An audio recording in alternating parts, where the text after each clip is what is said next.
என்ன சாரி என்ன பிடுங்குறீங்க எல்லாரும் அப்படியே கழுத்தை பிடிச்சி அந்த தரன்னு வெளியே எடுத்து போய் ஏவி ஸ்டுடியோவில் நல்ல ஏவிஎம்சி தேட்டர் எல்லாரும் பார்க்குறாங்க. அப்படியே கொண்டு போய் அங்கே மரத்தடி கொண்டு தள்ளி விட்டு சனியை முடிச்சாங்க. யாரா நீ எங்கே வந்து யாரை கற்றாரு சினிமா என்ன சான்ஸ் கிடையாது ஏடா உனக்கு புத்தி கிடையாதாடா உனக்கு. GT Holidays. GT Holidays, South India's #1 travel brand. Medway Hospitals, ஆரோக்கியத்திற்கான சிறந்த வழி. Adyar Ananda Bhavan sweets and snacks மற்றும் A2B வெஜ் ரெஸ்டாரண்ட். உங்கள் பசியார எங்கள் ருசி பேசும். ஏதோ ஒரு படம் பூஜை திட்டமாக ஸ்டுடியோவில் போண்டேன் ஏவிஎம்ல. நான் நேராக போயிட்டு அவர்கிட்ட போய் இவ்வளோ பேர் தப்பு பண்ணியிருக்கேன் பாருங்க. நான் அவர் முதுகு தட்டி ஹலோ சார் வணக்கம் சார் நான் நல்லா பாடுவேன் சார் எனக்கு ஒரு சான்ஸ் கிடைக்குமா சார்னார். அப்படி திரும்பி என்ன டேய் எங்களாம என்னடா அவன் ஏன்னா அங்கே பூஜை நடந்துட்டு அவர் கம்போசிங் பண்ணுறதுக்கு நாங்களே கிட்ட போகிறதுக்கு பயப்படும். அங்கே போய் முதுக தட்டி சான்ஸ் கட்டுருக்க நீ முட்டாள் புத்தியில் உனக்கு அறிவு கட்டவனே டேய் ஓடு இந்த இடத்த விட்டு இங்கே நிற்காத. எனக்கு எங்கள் அப்பா கூட அப்படி திட்டினது கிடையாதுங்க. எனக்கு கண்ணில் தனியாக ஊற்றுது எனக்கு. சார் இன்னும் இருக்காரா அப்படின்ற மாதிரி ஒரு தவறான கமெண்ட் அவ்வளோ கேவலமாக பேசியிருக்காங்க. இந்த கமெண்ட் செக்ஷனே தூக்குறாங்க. ஆக்சுவலாக யார் வேணாலும் எது வேணாலும் யாரை பற்றி எழுதலாம் என்னங்க இதெல்லாம். நீங்கள் தொடர்ந்து அந்த ஹீரோவாகவே நீங்கள் அதான் சொல்கிறேன். அந்த படம் ஓடிச்சுன்னா நம்ம தான் பொறுப்பு, தோல்வி அடிஞ்சாலும் நம்ம தான் பொறுப்பு, சம்பளத்தை கொடுக்க மாட்டாங்க. ஹீரோவாக நடிக்கலாம் சார் உழுந்து சிரிக்கிறாங்க எல்லாரும். ஆனந்தராஜெல்லாம் சேர்ந்துக்கிட்டு கீழே உழுந்து சிரிக்காங்க ட்ரெயினில். உன்னை வச்சு யாரையா பார்க்குறது உன்னை வச்சு யாராவது ஹீரோவெல்லாம் யாராவது ஜெயிக்க முடியுமாப்பா. என்னை யார் வாழக்கூடாதுன்னு நினைக்கிறாங்களோ நான் யாருக்கு என்னை கீழே இறங்கணும்னு நினைக்கிறாங்களோ அவங்க பேர்லாம் எழுதி வச்சுருக்கேன் நான். அவர்லாம் அங்கே செட்டில் ஆகிட்டாருங்க. செட்டில்லாம் செத்தாக தான் செட்டில். வியூவர்ஸுக்கு வணக்கம். விஜய் மங்கை ஹியர். 40 ஆண்டுகளுக்கும் மேலாக திரைத்துறையில் எல்லாரோட மனசுலையும் இடம் பிடிச்சிருக்கக்கூடிய ஒரு நபர், ஒரு மாபெரும் நடிகர், மதிப்பிற்கும் மரியாதைக்கும் உரிய திரு லிவிங்ஸ்டன் அவர்கள் தான் என் கூட இருக்காரு. வணக்கம் சார், எப்படி இருக்கீங்க? ஏதோ போயிட்டு இருக்கு, வாழ்க்கை ஓடிட்டு இருக்கு. முதல் 40 வருஷம் வந்து விட்டுருங்க, ரொம்ப சீனியர் நடிச்சிட போகிறாங்க. நான் இப்போ கூட யூத் படம் பார்த்துட்டு கருணாஸுக்கு ஃபோன் பண்ணி பாராட்டிகிட்டு இருக்கேன். ஸோ ஒரு படமும் நிறைய இப்போ என்ன படங்களுக்கு எல்லாத்தையும் பார்த்துருவேன் நான். நம்ம ஒரு நடிகர் மாதிரி நம்ம நினைக்கிறது இல்லை. என்ன நான் இப்போ கூட போய் கடைக்கெல்லாம் போயிட்டு நடந்தே போயிட்டு வருவேன். காய்க்கு வீட்டில் போய் முள்ளைங்க வாங்கிட்டு வந்தேன். என்னை காலமுறை கொத்துமல்லி கேட்டாங்க இல்லைன்னாங்க. இதெல்லாம் போய் வாங்கிட்டு வந்து அப் டு டேட்டில் வந்து டீ கடையில் போய் டீ சாப்பிட்டு தந்தி பேப்பரை வாங்கிட்டு ஒரு சாதாரண ரசிகன் மாதிரி சாதாரண மக்களாக நான் வந்து பழகிட்டு இருக்கிறதால இட்லி இல்லைனா ஹோட்டலில் இட்லி கூட சாப்பிடுவேன். பிளாட்ஃபார்ம் இட்லி தான் வாங்கி சாப்பிடுவேன். ஸோ நடிகர்னால் உங்களுக்கு முதல் வந்து சமூக தொடர்பே இருக்காது. அவங்களுக்கு ஒரு பீரியட் சமூக தொடர்பு இருந்திருக்கும். அப்புறம் பணம் காசு புகழெல்லாம் வந்த பிறகு வேறு அவங்கள குறை சொல்ல. அப்புறம் காரு இதெல்லாம் வந்த பிறகு பார்த்தீங்கன்னா 2 இட்லி வேலைன்னு போய் ஒரு நடிகர்கிட்ட கேளுங்க எவ்வளோன்ட்டு கேளுங்களேன் தெரியாது. சரி நடிக்கிறது நம்ம வேலை கேமரா முன்னாடி, மீதி மற்ற நேரத்தில் நம்ம சாதாரணமாக தான் எழுதியிருப்போம். காசுலாம் இப்போ கடன் வாங்கிட்டு வரேன் எட்டியாவது. ஒரு நடைமுறையான சர்வசாதாரண ஒரு மிடில் கிளாஸ் கூட சொல்ல முடியாது, லோயர் மிடில் கிளாஸ் ஃபேமிலி தான் எங்கள் லைஃப். பேரை வந்து மாற்றிக்கணும்னு ஏதாவது ஒரு கட்டத்தில் யோசிச்சிருப்பாங்க. நிறைய பேர் மாற்றியும் இருக்காங்க. நீங்கள் உங்கள் பேரை மாற்றினதே கிடையாது. அதை மாற்றுங்கன்னு யாராவது சொல்லியிருக்காங்களா ஆரம்ப காலத்தில்? உங்களுக்கு ஆரம்ப காலத்தில் பாரதியா ரஞ்சன் சொல்லி எண்ணுயிர் தொடரில் மாற்றினார். விஜயகாந்த் தான் என்னை அறிமுகப்படுத்துனது விஜயகாந்த் தான். அதனால் அவர் வந்து லிவிங்ஸ்டன் பேர் ஒரு மாதிரி வாயில் நுழையாது. லிவிங்ஸ்டன் படித்தவங்க அவர் கரெக்டாக சொன்னார். லிவிங்ஸ்டன் இப்போ படித்தவங்க வாயில் நுழையும். ஒரு தேனி கிராமம் அந்த மாதிரி இடத்துல நீ இப்போ போன என் படம் அங்கே தான் ஓடுது. அப்போ அங்கெல்லாம் போனால் உன் பேரை கூட மாட்டாங்க. இப்போ வடிவேலுனா எல்லோரும் கூடுவாங்க. அந்த மாதிரி பேரை மாற்றிக்கானார். ஏன்னா அந்த நேரத்தில் அது தோணலை. அவர் கரெக்டாக தான் சொல்லியிருக்காரு. அப்போவே நான் மாற்றிருக்கேன். முதல் படத்துலேயே நான் விட்டுட்டேன் அதை. சார் நீங்கள் சொன்ன மாதிரி தான் நீங்கள் திரைத்துறைக்கு வந்ததுக்கப்புறம் உங்களுக்கு ஒரு வாய்ப்பு கொடுத்து நிறைய வாய்ப்புகள் அதுக்கு மேலே அமைச்சு கொடுத்தது விஜயகாந்த் சார் அவருன்னு நிறைய இடங்களில் சொல்லியிருக்கீங்க. ஸோ அவர்கிட்ட உங்களுக்கு பிடிச்ச ஒரு விஷயம், உங்களை ஈர்த்த ஒரு விஷயம்னா என்னன்னு சொல்லுவீங்க? அவர் என்னோட சிம்பிள் மேன். அவர் நம்மளாம் ஒன்றுமே கிடையாதுங்க. அவர் ஒரு மகான் மாதிரிங்க. அவர் அவருக்கெல்லாம் இப்படி ஒரு நிலமெல்லாம் வந்துருக்கவே கூடாது. அதுலேருந்து சில நேரத்தில் இறைவன் மேலே நமக்கு வந்து நல்லவன் வாழ்வான், தர்மம் தலை காக்கும் இப்படின்ற பழமொழிலாம் தப்பாக இருக்குமோ அப்படின்னு தோணுது. அவ்வளோ ஒரு குட் பர்சன் எனக்கு. அவர் என் மேலே அவ்வளோ ஒரு அக்கறை உள்ளவர், என் மேலே அவ்வளோ பிரியம் உள்ளவர். ஃபஸ்ட் டைம் அவருக்குள்ள பூந்தோட்ட காலில் ஷூட்டிங் போகும்போது நல்ல ஞாபகம் இருக்கேன். 31st நைட்டு கிளம்புறோம். 1ஆம் தேதியிலேருந்து ஷூட்டிங் பொள்ளாச்சியில் தான். அப்போது அவர் ஃபஸ்ட் கிளாஸில் போகிறார். அப்போ நான் எவ்வளோ காரில் அனுப்புவாங்க இல்லை 3rd கிளாஸில் போடுவாங்கன்னு நினச்சிட்டு இருந்தேன். போட்டால் சார் உங்களுக்கு ஃபஸ்ட் கிளாஸ் சார் விஜயகாந்த் கூட உங்களை அவர் போட சொன்னார், லிவிக்கு என் கூடயே போட்டுருன்ட்டு. அந்த அளவுக்கு என் மேலே ஒரு பிரியம், என் மேலே அவ்வளோ இதாக இருந்தார். அவர் பொலிட்டிக்கலில் வந்துருக்கக்கூடாதுன்னு எனக்கு ஒரு ஃபீலிங். சார் நீங்கள் பூந்தோட்ட காவல்காரன்னு சொன்னதுக்கப்புறம் இன்னொரு விஷயமும் ஞாபகம் வருது. அந்த படத்தில் ஏழைகள் வாழ அப்படின்னு கடைசியில் ஒரு பாடல் இருக்கும். அந்த பாடல் வந்து அவர் இறந்ததுக்கப்புறம், அவர் நம்ம கூட இல்லாததுக்கப்புறம் நிறைய இடங்கள் அவரோட நினைவாக இந்த பாடலை வந்து யூஸ் பண்ணுறாங்க. ஸோ நீங்கள் அந்த படம் எடுக்கும்போதும் அந்த பாடல் எழுக்கும்போதும் அந்த இடத்துல இருந்திருக்கீங்க. இப்போ அவர் இல்லாதப்போ அந்த பாடல் எல்லா இடத்துலையும் ஒலிக்குது. அதை கேட்கும்போது உங்களுக்கு என்ன ஞாபகம் வரும்? எவ்வளோ ஆழமாக இருக்கும் அந்த இமோஷன் உங்களுக்கு? அந்த பாடல் தான் அந்த உயிரோட்டம் அந்த அந்த படத்துக்கு இல்லை. அது அந்த சில விஷயங்களில் ஈவன் ஒரு சென்ட்டு கூட நீங்கள் பார்த்தீங்கன்னா, பர்ஃப்யூம்ஸ் கூட ஏதாவது ஒரு பர்ஃப்யூம் யாராவது போட்டிருந்தாங்கன்னா, நம்ம 10 வருஷத்துக்கு முன்னே ஏதோ ஒரு ஹாப்பி டேஸில் இருக்கும்போது அந்த அந்த ஸ்மெல் நமக்கு தெரியும். இப்போ யாராவது யூஸ் பண்ணாலும் அந்த மெமரிஸு பர்ஃப்யூம் கூட ஞாபகப்படுத்தும். அது தெரியும்ல நம்மளுக்கு. அந்த மாதிரி அந்த நினைவுகள் வரும். அது மாதிரி அந்த பாட்டை கேட்கும் போதெல்லாம் அவருடைய நினைவுகள் தான் வரும் நமக்கு. என்ன சொல்கிறது, அது வந்து அதான் சொல்கிறேன்னே, நல்லவன் வாழ்வான், தர்மம் காக்குன்றதெல்லாம் பொய்யான்ற மாதிரி, முன்னோர்கள் எழுதுனதெல்லாம் பொய்யான்ற மாதிரி தான் இருக்கும். சார், நீங்களும் உங்கள் டாக்டரும் சேர்ந்து நிறைய பாடி வீடியோ போடுறீங்க இன்ஸ்டாகிராமில், நாங்கள் பார்க்குறோம். அது அவங்க ஆரம்பத்தில் கேட்கும்போது நீங்கள் எப்படி உடனே பண்ணிடலான்னீங்களா, இல்லை இதெல்லாம் வேணாமா? ஐயோ, எனக்கு இது பிடிக்காதுங்க பேசிக்கலாம். அவள் போட்டு என்னை போட்டு கம்பல் பண்ணி சண்டை போட்டு அழுது, நான் சண்டை போட்டு எனக்கு மூடு இருந்தால் தாங்க நான் பாட வரும். அது பெரிய பாடகர்லாம் ஒன்றும் கிடையாது. எனக்கு சும்மா ஏதோ பழைய பாடலாம் எனக்கு ரொம்ப பிடிக்கும். இளையராஜா சாங்ஸ்லாம் ரொம்ப பிடிக்கும். பாட்டு வந்து உள்ளே பாடுற பார்த்தீங்கன்னா அது எக்ஸைலிங் ஆக்சுவலாக.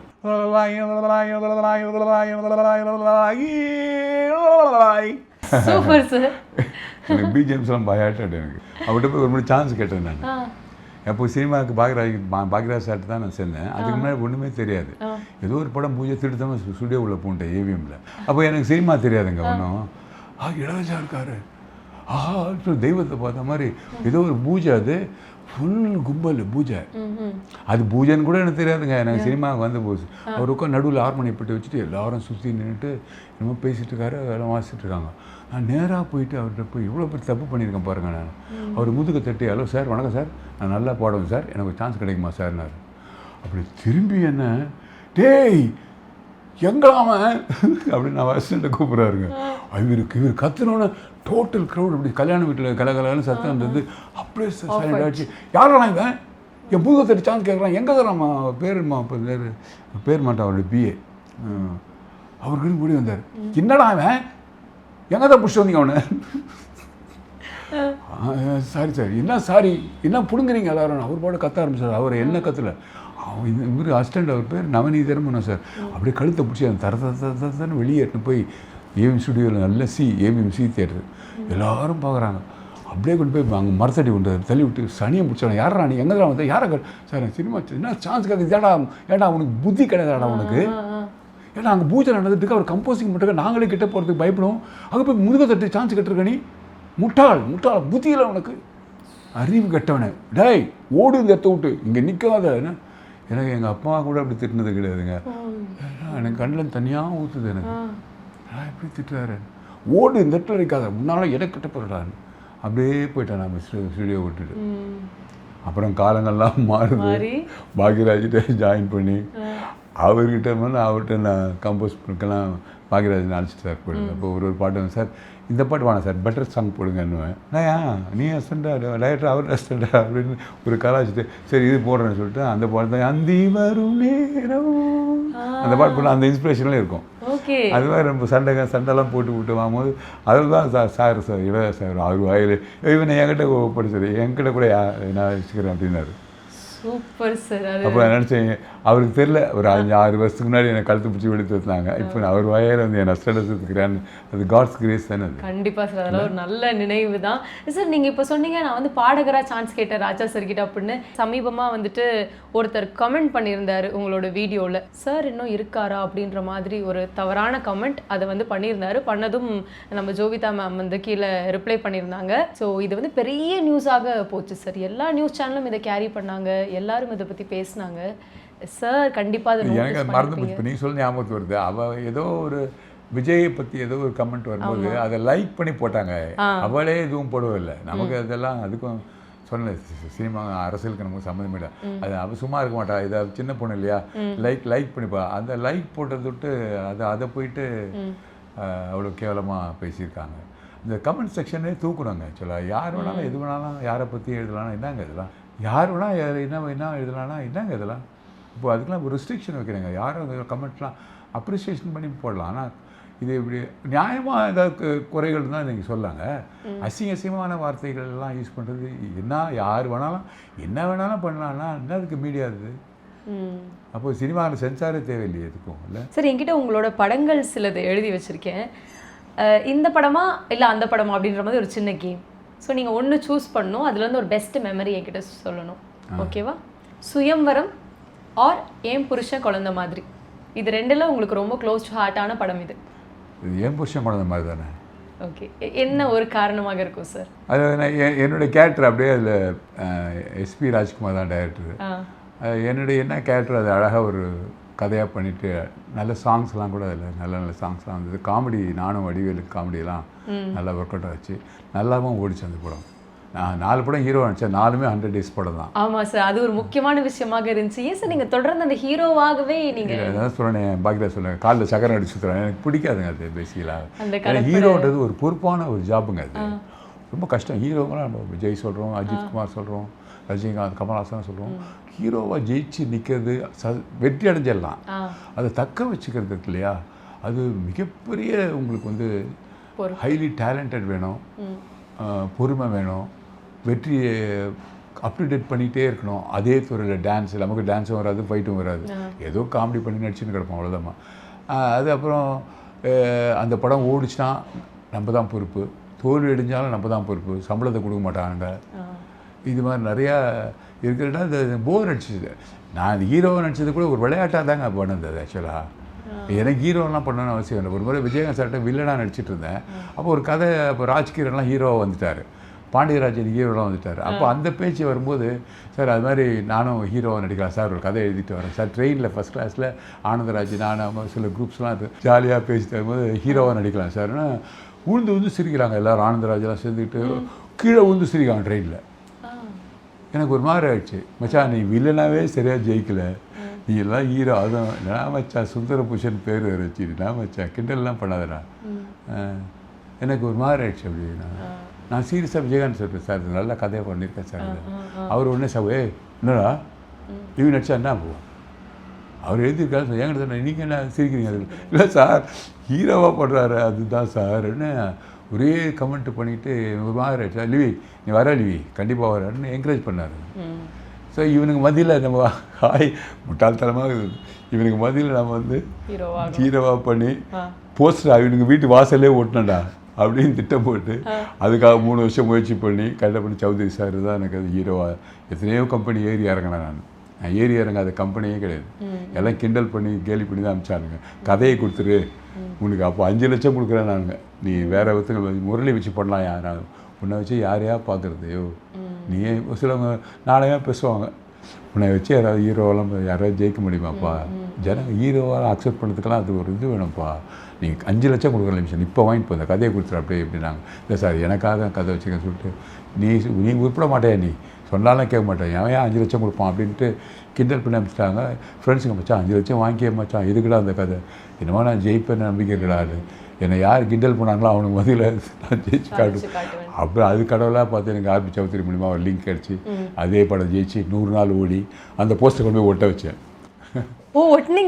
யார் யார் என்னை கிண்டல் பண்ணாங்களோ அவங்க வீடு வாசல்லாம் போய் 100 days 100வது நாள் அப்படி கை வச்சு ஒயிட் ஷீட்டில் போட்டு டிசைன் அவங்க கால் பண்ணியோ நேர்லேயே பாராட்டினாங்க. அவங்க எதுவுமே சொல்ல, ஓகே, பட் அவங்களுக்கு நான் தேங்க்ஸ் தான் சொல்லணும். அதான் சொல்ல, எனக்குமே விரோதிங்களை தான் நம்ம அப்ரிஷியேட் பண்ணணும். அப்ரிஷியேட் பண்ணவங்கலாம் வந்து நமக்கு என்கரேஜ் வராதுங்க. நம்மளை யார் அவமானப்படுத்துகிறாங்களோ யார் அசிங்கப்படுத்துகிறாங்களோ அவங்களோட தான் நம்மளே என்கரேஜ் பண்ணுவாங்க. இப்போ கூட வந்து நான் வீட்டை விட்டு வெளியே போய் சாமி கும்பிட்டு தான் போகணும். நான் விரோதிகள் லிஸ்ட் எழுதி வச்சுக்கிறேன் கதவுல. என்னை யார் வாழக்கூடாதுன்னு நினைக்கிறாங்களோ, நான் யாருக்கு என்னை கீழே இறங்கணும்னு நினைக்கிறாங்களோ அவங்க பேரெலாம் எழுதி வச்சுருக்கேன் நான். அப்படி நான் நினச்சிட்டேன். ஸோ அதை படிச்சுட்டு இவங்க முதல்ல ஜெயிச்சு காட்டுறேன்னு சொல்லி இப்போ ஒரு படம் சொந்த படம் பண்ண போகிறேன். இன்னும் போராடிங்க அதே மாதிரி சுந்தரபூஷன் மாதிரி இப்போ அது எனக்காக பண்ணல, என் பொண்ணுக்காக பண்ணுறேன் நான். ஓகே, அடுத்து ஒரு படைப்பு இருக்குது உங்ககிட்ட இருந்து. ஜூன் ஆரம்பிக்கிறேன். சூப்பர் சார், வேற மாதிரி நீங்க அந்த இன்ஸ்பிரேஷன் தான் உங்ககிட்ட இருந்தாலும் கத்துக்கணும். போராடினே இருக்கணும். நிச்சயமாக தோல்வி அடைஞ்சிருக்கோம். இது தோன்றக்கூடாது, போதும் இது செட்டில் ஆகிடக்கூடாது. அவர்லாம் அங்கே செட்டில் ஆகிட்டாருங்க. செட்டில்டெலாம் செத்தா தான் செட்டில்டு. விரலுக்கேத்த வீக்கம் இல்லைன்னா பூந்தோட்ட காவல்காரன், இது ரெண்டுல எது க்ளோஸ்? ரெண்டுமே நல்ல படங்கள். ஏன்னா முதல் முறையாக நான் நடிச்சது நடிகரை விஜயகாந்த் அறிமுகப்படுத்தினது. அது ஸ்கிரிப்டுக்கு நான் நிறைய உதவி செஞ்சேன், ரொம்ப உதவி செஞ்சேன் ஸ்கிரிப்டுக்கு. செந்தில்நாதன் தான் டைரக்டரு. அப்போது நான் பாக்யராஜ்கிட்ட வந்த புதுசுன்றதால விஜயகாந்த் சார் எனக்கு நல்ல மரியாதை கொடுத்து லிவிங்ஸ்டன் ஸ்கிரிப்டில் என்ன சொல்கிறாரோ அதுதான் இறுதி முடிவு அப்படி சொல்லிட்டார். அதனால் நான் எல்லோரும் பேசுவோம், சார் இது நல்லாயிருக்கும் சார் இந்த சீன்ஸ்னால. நானும் என்னால் முடிஞ்சதெல்லாம் நான் முதல் முறை நான் பண்ணுறதால எப்படியாவது இந்த படம் ஜெயிக்கணும், தோத்துச்சுன்னா மொம்பாயிடும்ட்டு ரொம்ப பொறுப்பாக அந்த ஸ்கிரிப்டை நான் எல்லோரும் சேர்ந்து தான் பண்ணோம். லியாகத் அலி கான், செந்தில் எல்லாம் சேர்ந்து அந்த ஸ்கிரிப்டை முடித்தோம். அதில் ஒரு நல்ல இன்சிடென்ட் ஒன்று நடந்தது. இப்போ நீங்கள் சொன்ன இந்த பெண்ணென்னும் வீட்டில் நீ செய்த தியாகம் அப்படின்ட்டு அந்த வார்த்தைகள் அந்த பாட்டு ஷூட்டிங்கை எடுத்து முடித்து பாட்டெல்லாம் எடுத்து முடிச்சிட்டாங்க.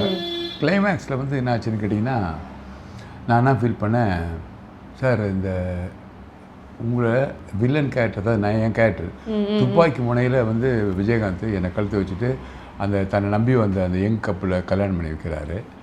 ஒரு பீரியடில் என்ன ஆச்சுன்னு கேட்டிங்கன்னா, அவர் இறந்துடுறாரு. ஆனால் இப்போ இறந்து போனது விஷயத்த வில்லனுக்கு தெரிஞ்சதுன்னா கல்யாணத்தை நிறுத்திடுவான். அதனால் அவர் இறந்து போயிட்டாருன்னு ராதிகா ஒய்ஃபுக்கு தெரியுது. இப்போ சொல்லக்கூடாதுன்னு அம்மா அழுவாங்க. அப்போ தாலி கட்டி முடிஞ்சவொடனே சார் வாணி ஸ்டோரில் எடுத்துகிட்ருக்கோம். முடிஞ்சவொடனே இதை துப்பாக்கி எடுப்பாங்க, அந்த கிராஸ் அப்படி கீழே விழுவும். விழுந்தோடனே நான் ஃபீல் பண்ண விஜயகாந்த் சார் சொன்னேன், சார் இதுக்கப்புறம் வர ஷாட்லாம் சைலண்ட் ஷாட்டு, அவங்க அழுவுறது கிட்ட வருது, விஜயகாந்த் அப்படியே அப்படியே படமாக படுத்துருக்குது, வில்லன் கேட்டை ஃபீல் பண்ணுறது எல்லாம் அந்த மாதிரி வெறும் சைலண்ட்டாக போகிறதால இந்த இடத்துல அந்த பாட்டை அப்படியே ஸ்லோ மோஷன்லாம் பண்ணால் பெட்டராக இருக்கும். ஸ்லோ மோஷனா?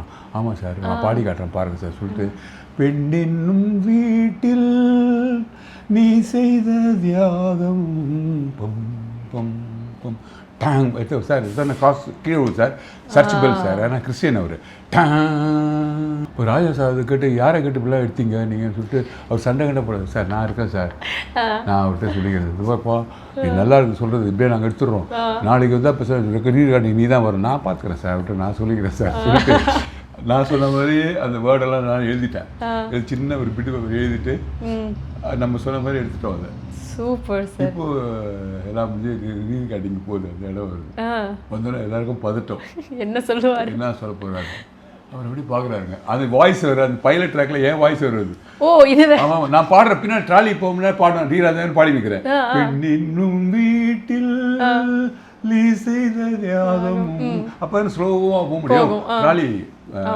பாண்டியன் கேமராமேன் அந்த ஸ்பீடுக்கு தானே பாடி ஆகணும். அவர் அப்படியே பார்த்துட்டு எவையா அது பாடுது,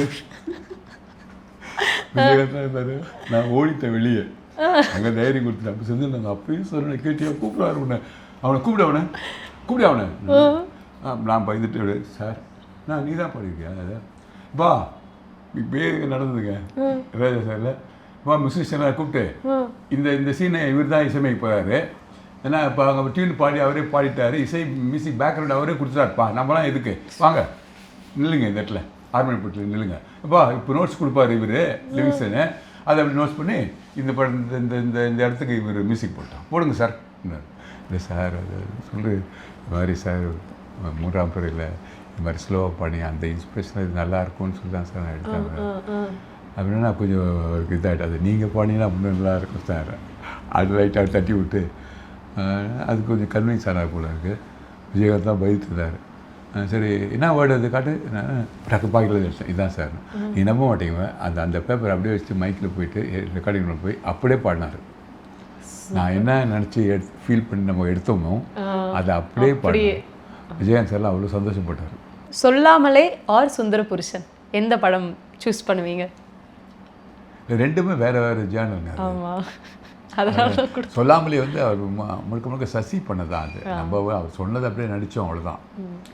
பட் அந்த கிளைமேக்ஸ்லாம் ஒரு 3 நாள் சாப்பிடாம இருந்து என்னைக்குமே ஒரு இம்பார்ட்டன்ட் சீன்னா நான் சாப்பிட மாட்டேன். நான் சாப்பாடு எனக்கு ஒரு வயசில் ஒரு திருப்தியை ஏற்படுத்திடும். ஃபுல்லாக சாப்பிட்டு நடிச்சோன்னு வச்சுங்களேன், அது இப்போ விவேகானந்தர் சொல்லியா பசித்திரு விழித்திரு தனித்திருன்னு. அப்புறம் ஒரு பசியில் ஒரு காரியம். அதே மாதிரி ரஜினிகாந்த் சார் கூட நீங்கள் பார்த்தீங்கன்னா சாப்பிடவே மாட்டார் அவர். அவர் கூட நிறைய வீரா நடிச்சிருக்கேன், சிவாஜி நடிச்சிருக்கேன். சாப்பிட்றதுக்கு என்ன கூடுவார் சில நேரத்தில். நான் ஒதுங்கிறது கம்பல் பண்ணி கூப்பிட்டு என்னை உட்கார வைப்பாங்க. அவ்வளோ இல்லாத வெரைட்டியாக இருக்கும். நான் வந்து அப்படியே ஒதுங்கிறது அவர் கூட ரொம்ப இதாக இருக்கும். ஆனால் அவர் பார்த்தா ஒரு கீரை வந்து கொஞ்சம் குழந்தை சாப்பிட்ற மாதிரி சாப்பிடுவார். அவ்வளோதான். அவர் சொல்லுவார், இல்லை சார் ஃபுல்லாக சாப்பிடக்கூடாது எப்போதுமே. அரை வயிறு சாப்பாடு, அரை வயிறு காற்று, அரை வயிறு தண்ணி இருக்கணும். வெறும் வயிறு கால் வயிறு தண்ணி, அரை வயிறு தான் சாப்பாடுங்க. அப்போ தான் மைண்டு வேலை செஞ்சுட்டே இருக்கும். ஃபுல்லாக கட்டணும்னு வச்சுக்கோ, தூக்கம் தான் வரும். தூக்கமும் வரும், மூளை அலர்ட்டாக இருக்கும். சாயங்காலத்தில் போய் கூட நம்ம இதை சாப்பிடலாம். வேலை செய்யும்போது என்னையுமே அலர்ட்டாக விழிப்பாக இருக்கும்போது தான் சொல்ல டைலாக் ஏதாவது பண்ணணும், அதில் ஏதாவது செஞ்சு நம்ம பண்ணணுன்ற ஒரு பொறுப்புணர்ச்சி இருக்கும். அதனால தான் நான் அவ்வளோவா சாப்பிட மாட்டேன். நீங்கள் சொல்லிட்டு என்ன சாப்பிட சொல்கிறீங்க சார்? ஸோ இந்த 2 படங்களுமே உங்களுக்கு அப்போது ஈக்குவலாக தான் பிடிக்கும் இல்லையா? VGT Holidays. GT Holidays, South India's #1 travel brand. Medway hospitals ஆரோக்கியத்திற்கான சிறந்த வழி. Adyar Ananda Bhavan sweets and snacks மற்றும் A to B veg restaurant உங்கள் பசியார எங்கள் ருசி பேசும்.